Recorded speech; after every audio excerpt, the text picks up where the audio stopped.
Hi, in this video, I'm going to walk you through how to do the drawing of the Soaring 1-point perspective. And the goal is to create 10 buildings. And so what we'll do with the 9x12 is arrange it landscape and then put a vanishing point off-centered. I put mine to the left. And what we're going to do with the ruler is pass through that vanishing point to two sides of the paper all the way around.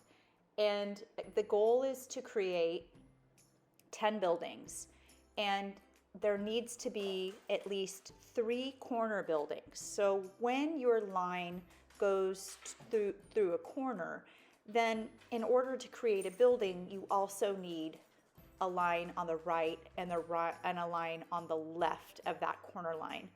So what you'll need to do to ensure that you have enough lines to create buildings is just continue to go around your paper, just rotate it, and pass that ruler through the vanishing point to both sides and divide up the paper as much as possible.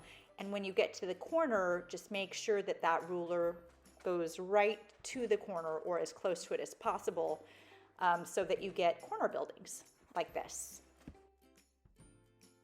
Once you've divided up your paper, then you're going to start with your rooftops. So you can see here I'm adding my last corner line.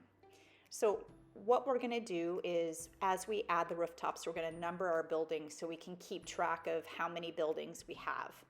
Couple rules to think of. When you're creating a building that is not on a corner, then your ruler is going to be parallel with the paper's edge. But when you're creating a building on a corner, then you've got to slant your ruler on the left side, slanting it downward, and on the right side, slanting it to the right. So here's my first corner building, and I'm going to slant my ruler downwards to the left to that middle line, and that's going to determine the height on the left side. And then on the right-hand side, I'm going to line up my ruler to that line and slant it to the right.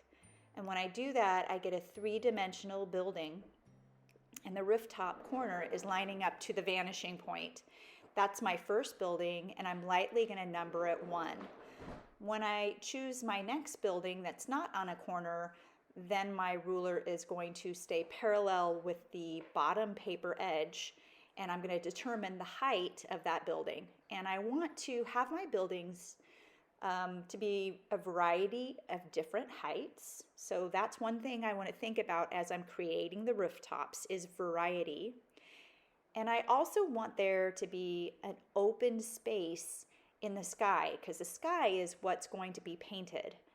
So as I'm making my buildings and numbering them, I can, if I have too many buildings, more than 10, then I can erase that ray or that line that I created for an additional building to open up more space. So far I have 3 buildings, the corner, then the middle was 2, and then another corner, and they're all in different heights, and that leaves space for the sky.